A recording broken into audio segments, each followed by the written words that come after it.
Greetings, everyone. I'm back this week with a little bit different of a lesson. I'd like to accommodate, that's why I asked for feedback to the people that are newer and would like more simplified stuff, because I know there's a whole array and spectrum of, advanced players that may be seeking out the transcriptions on my channel and don't need this kind of stuff. But I also think it's important for some of the people just getting into this. I wanted to focus on chord tones, landing on chord tones, and doing it with a simple song like Franklin's Tower that has 3 chords, 2 chords. You could even kind of think about it with that passing chord in between. I did also want to mention real quick as an update, I know, I'm very sorry. Lots of people have been trying to access my Google Drive, and currently, it's been a while since I've been consistently uploading to this YouTube, but I am back, and I'm going to be consistently uploading again. It's a very good time in my life to do that. Feels right. Unfortunately, I am trying to get that whole Google Drive straightened out. I have so many transcriptions I've done at this point, so most of them are not accessible, the tabs I used to have up, but don't worry, I'm getting that all together, and soon that shouldn't be an issue. And the last thing I wanted to mention is, if you really want to be a part of the Dedicated Jams community, and you're on Facebook, type the name in on there and you'll find a group, and it seems to be just even more of a community there, just like on here. So as always, critique me. One of the best feedback, constructive criticism, whatever you want to call it, I had was to start taking notes, because I'm sure as I go along with this, I'll learn how to fancy video edit and everything. My girlfriend is very good at that and has helped me. But I do want to keep my personality and kind of like, oh, hi, kitty. Kind of keep my personality while still not rambling all over the place. I teach personal lessons, and it's a little bit different. So I'm trying to adapt to this. So I've taken notes on this, and to dive right into it, first of all, at the beginning of the video, I have just a loop pedal going so I can...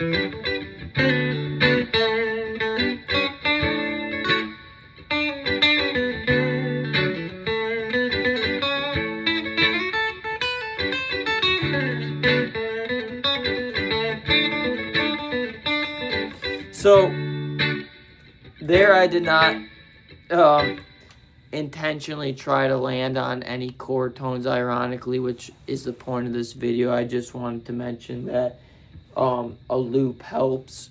But so like the quick 30 seconds in the beginning of the video, a lot of people start out, I know I did, so Franklin's Tower, you start to learn, or maybe you might not know this, and again, write it down in the comments if you don't. Franklin's Tower, I think about it, this is how I think about it when I'm playing it live, and I've done it with a lot of different groups, like an A chord to a D chord. Just to simplify it in my soloing brain. But of course, we have that passing G chord.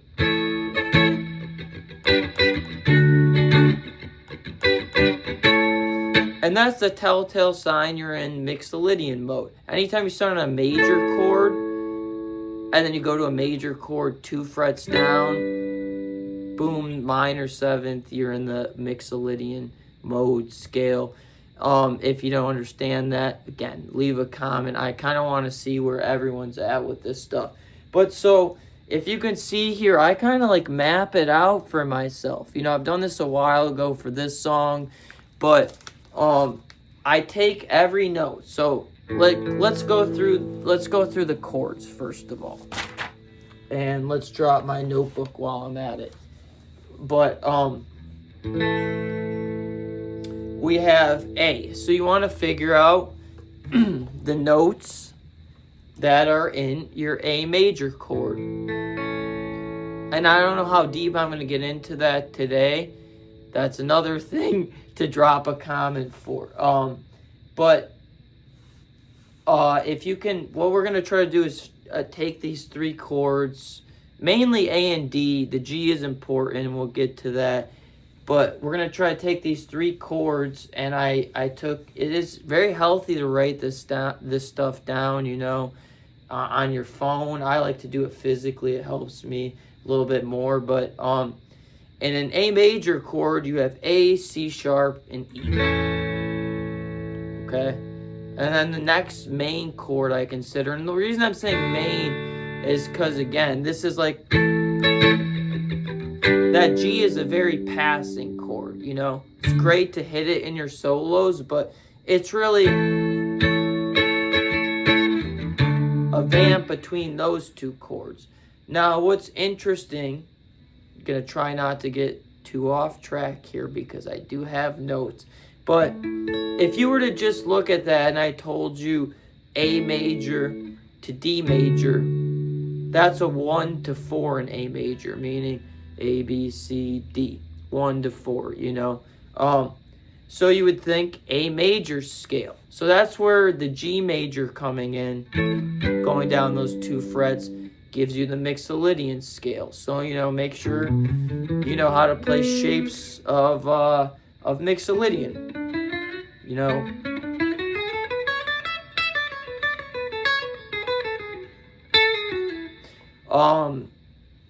That is very important, understanding that it's a major scale with a flat and seventh. So we have A, C sharp, and E, and D, F sharp, and A. And these are the root, third, and fifth of the chord. A major chord has a major third, and a minor chord has a minor third. So that's also something I want to tap into in a little bit, is the intervals, because we're going to start talking about them. So I'm going to take the G out at first. I'm just going to think A. I'm starting on A. And I'm going to start to play solo or something, you know. When it comes in, I want to land on one of those three notes. I want to land on the A, C sharp, or the E. So I'd be landing on the A. So they'll be landing on C sharp.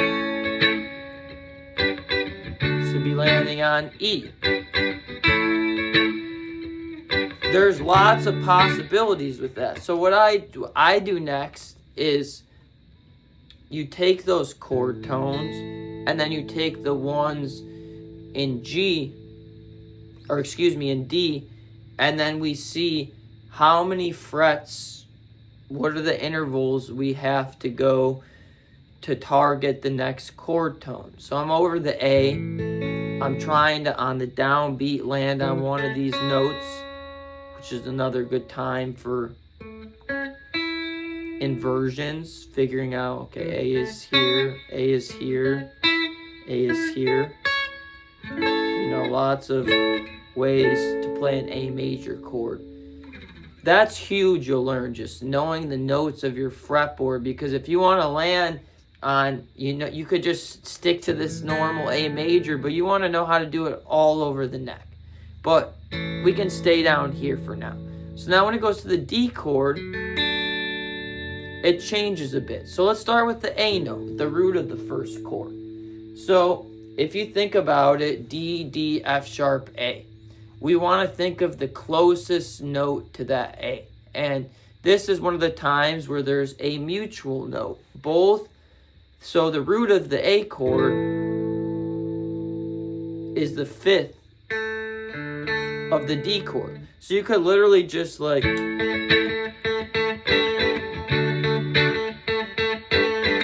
Neil Young it.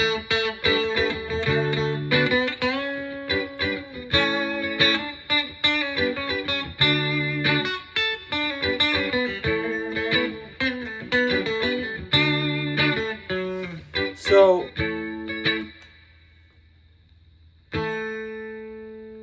I kind of analyzed it, and I said I go up and down because that's the only ways you can go, right? So that one's mutual, so it's not really up or down, you know. But then we go, okay, so A, what's the like if we went down now, because we want to go down since we just kind of approached the other end of things, what's the closest chord tone?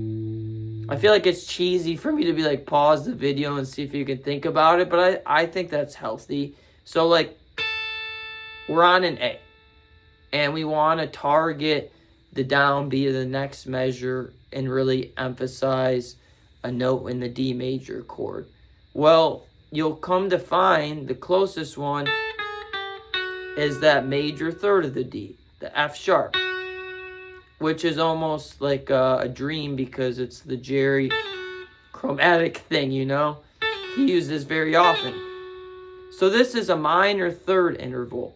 This is where I'm trying not to go too much all over the place and still stay stream of conscious. This all ties together. But we'll just take it one thing at a time. So going down to that F sharp. A down to that F sharp, being a minor third. What does that mean? If you don't understand minor and major third, I'll make it real easy for you. So we're doing this in A. If I hit the open A string and I go up 3 frets, it's a minor third because it has a C in it, making it a minor chord. If I go up 4 frets, it's an A major. So we call the major chords 1, 3, and 5 because you're skipping over every note. And then the minor chord is 1, flat, 3, 5. But it is good to know these intervals, you know. So like minor second, major second, minor third, major third. But most importantly, you can, you know, just start with seconds and thirds and try to get used to how that goes and how these things sound. So now I'll go to C sharp. And what I love about this one, half step resolutions and just going to the next chord by a half step works very well often because you think of the like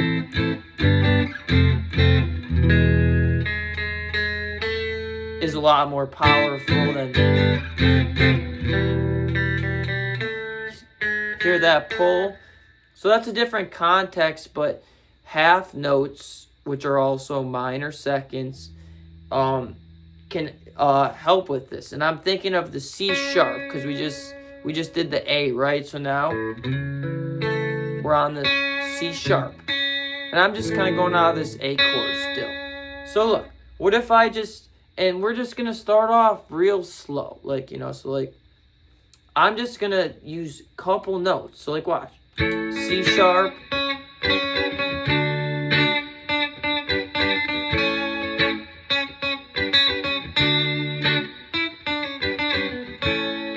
And then start to make it more complicated.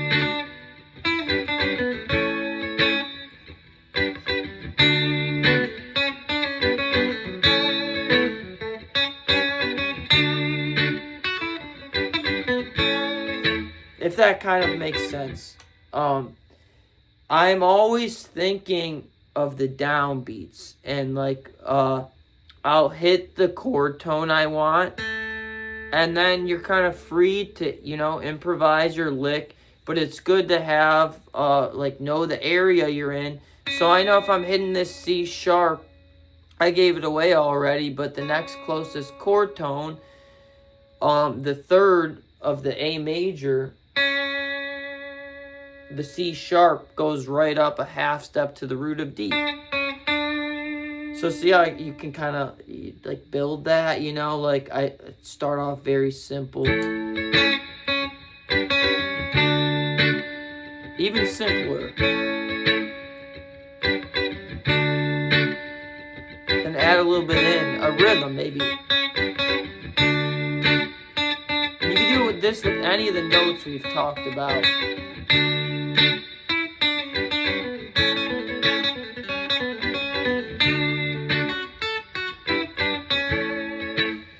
And then you end up landing on the chord tones pretty nicely.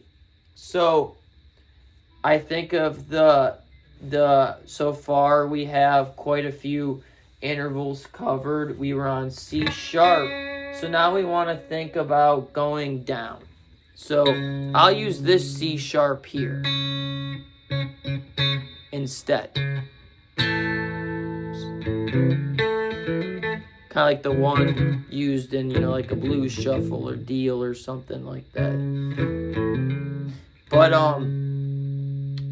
if my C sharp is here, let's think about if we were to go up, D, E. So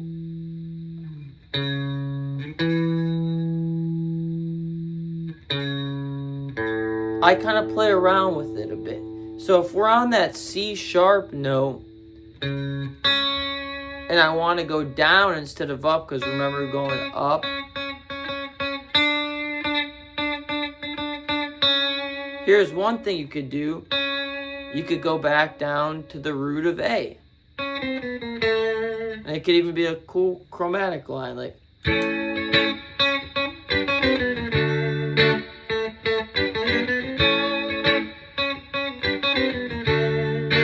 I'm gonna have to remember that one. That one's actually pretty cool. I've never done that. But I think it gets a concept across. And then you gotta think, okay, C sharp, what if I was to go up? Where is the closest chord tone to A? So by the way, we're still always thinking intervals and whatnot. I haven't listed every single one, but this is good to practice on your own. That's when you really get it. So, you know, in our D, we only have D, F sharp, and A. So if we're on a C sharp and we want to get to, we got to D already, that kind of covers it. You could go higher up, but we can kind of leave it at that. Okay, so now what if we focus on the fifth of the chord of A, which is E.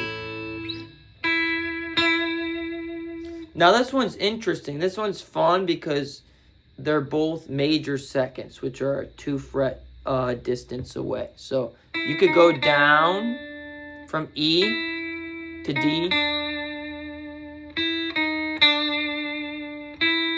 So the fifth of A to the root of D. Or you could go up to the third of D. So let me make it, like again, I'm trying to make this simple. I'm not trying to like shred in this video. I'm trying to just get a concept across. So, let's restart that. Like I said, just at first hit the notes.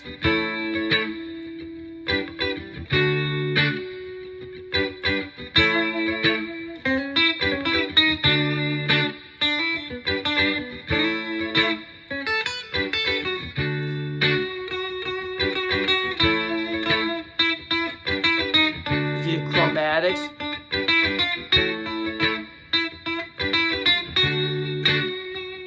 If that makes sense. Again, not trying to shred here, just trying to get this kind of chord tone approach across. So my best advice is to familiarize yourself with the fretboard. Like, you know, if someone says names a note, you want to be able to pretty quickly to kind of do what we're doing and do it live on the spot. You got to learn where all these notes are. So if someone says to me C sharp, I'm starting to think already C sharp here, you know, C sharp here, C sharp here, C sharp here, C sharp here. You just want to start, you know, you really want to know your fretboard well. And, you know, you can just start with one position.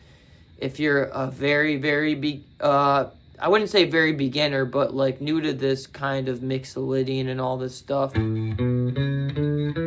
This is the scale I would use personally. I would use or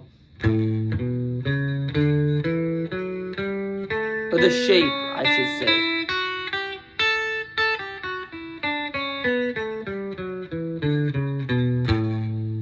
So this is a major scale with a flat seventh, the Mixolydian scale again. So it's 5 and A on the lowest string, and then we go to B. So maybe I'll be better off listing the frets instead of the note names. But like I said, get those note names down. So 2, 4, 5, 2, 4, 5. So 5 on the E, 2, 4, 5, 2, 4, 5 on the A and D, and then just 2, 4 on the G, and then 2, 3, 5, and 2, 3, 5 on B and E. And to be honest, I find this a lot more comfortable than the normal major minor, because you can just stay strictly, you know, in this box. And there's a lot of good exercises you could practice. A very Jerry sequence is to do, you know,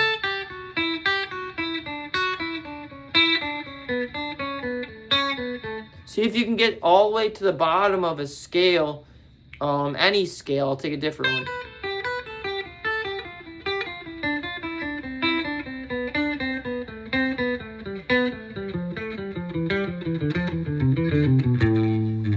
And that's a great exercise. What I'm doing is going down 4 notes from the top note. Then I go down 4 notes from the next note. Then the next note.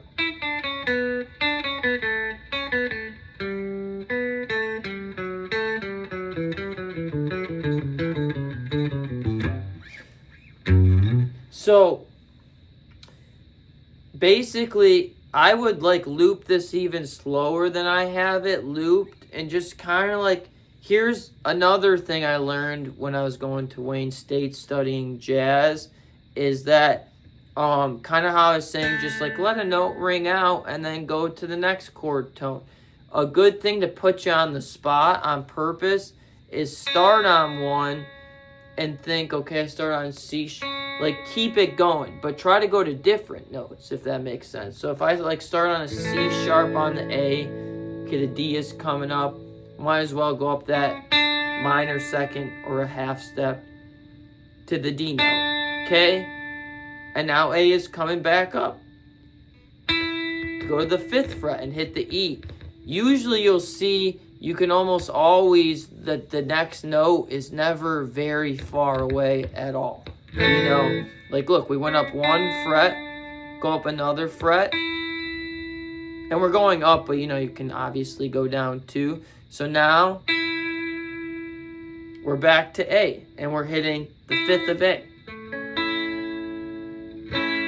Okay, so then, okay, we're gonna go back to D. We could hit the 3rd of D. Okay, and then back to A. See, this is where my brain starts thinking of the cage system and shapes. Since I'm here, if I wanted to go up, there's an A chord right here. And I know if I land on any of those notes, it's going to sound good. Hopefully this makes sense. I'm trying to keep it a little bit more in order, but from absolute beginner on, I would make sure you understand how the Mixolydian, can't talk today, mode works first. Maybe try a couple exercises like this. This is very Jerry, I'm sure you can hear.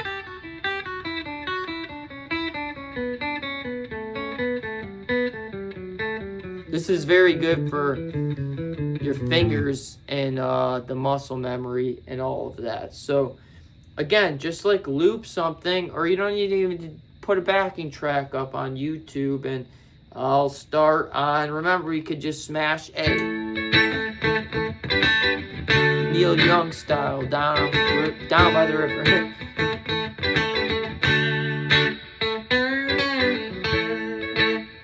C sharp, go this note, okay, next chord D, back to A, D, stay on that note. Remember, this is a mutual note, so that can really build up tension.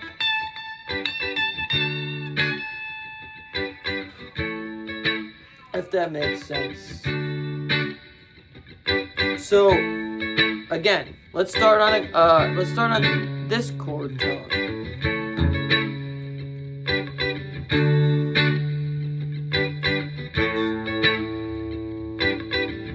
So you just want to see if you can just on the down beats hit a chord tone. Let's start on E now. So I'm gonna let it go, but let's think of like what we were just talking about. If we're on E for the first chord and we want to land, this was the one that could go down to or up to. So like,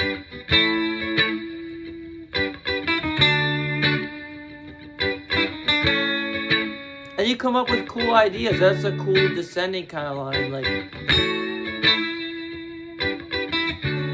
so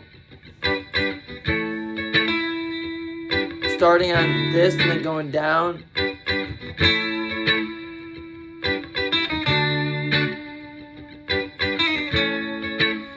And then I landed on a C sharp, which was the third of A.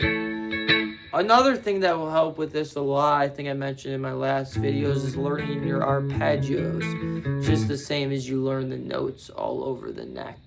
But, you know, you could start to have fun with it.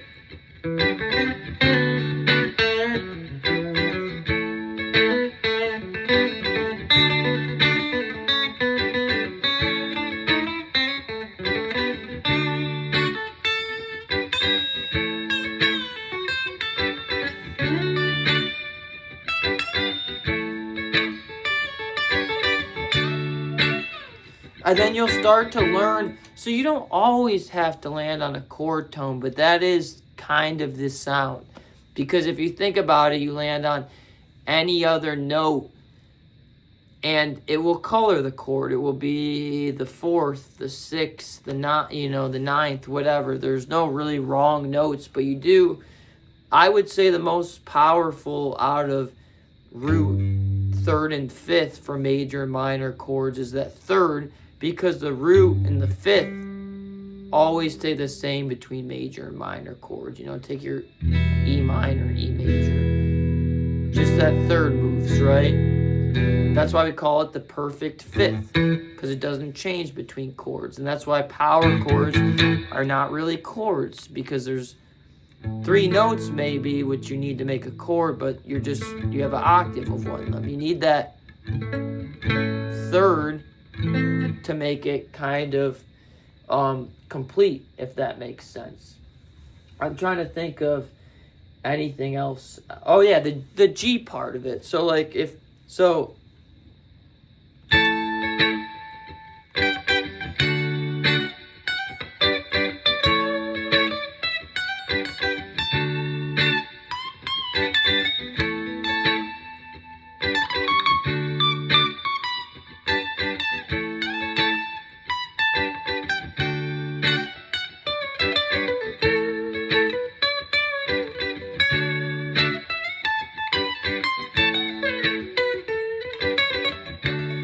So I'm just messing around. I'm not trying to seriously. I'm just trying to keep the idea simple so it doesn't get, if anyone slows the video down or anything.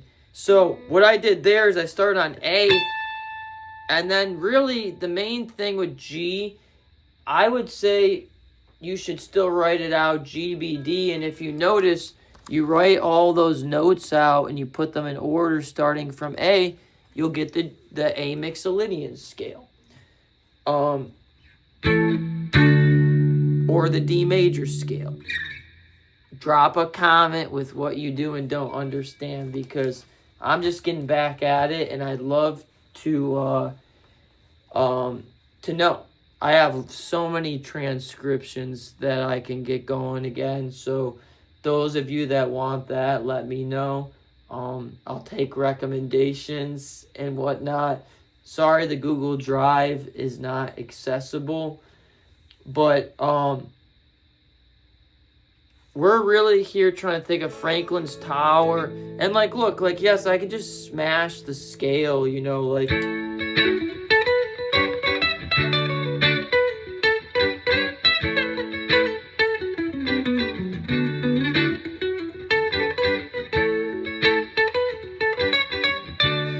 I accidentally hit the chord tones anyways there. But what I'm saying is, instead of just thinking, first step is to get the scale down, but then think, where are my chord tones? That third is always super powerful since it gives the chord the major or the minor feel. So with the G, we know that's just pause the video. What is the interval if we go down 2 frets? A major second. So if we started with A, G, F sharp, G, A, that works. We're doing root of A, root of G, third of D. Then I start to add a rhythm to it.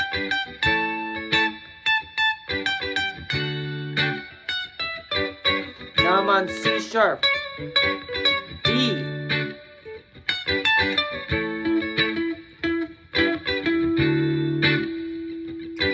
going to an E there. So there's unlimited possibilities, and I'm going to try and timestamp this video the best I can. But after a hiatus on this channel for a while, and knowing that I'm actually back and ready to really get these lessons rolling, I wonder if people would like more transcriptions. I mean, I know they would. And access to the Google Drive I'm working on, but I could really use some feedback. If you've watched me years ago, the person who gave me this idea, I'm still rambling a little bit, but I'm getting better at it. I'm sure as I do this week to week, I'll get the flow of it more. But thank you guys for checking out the video.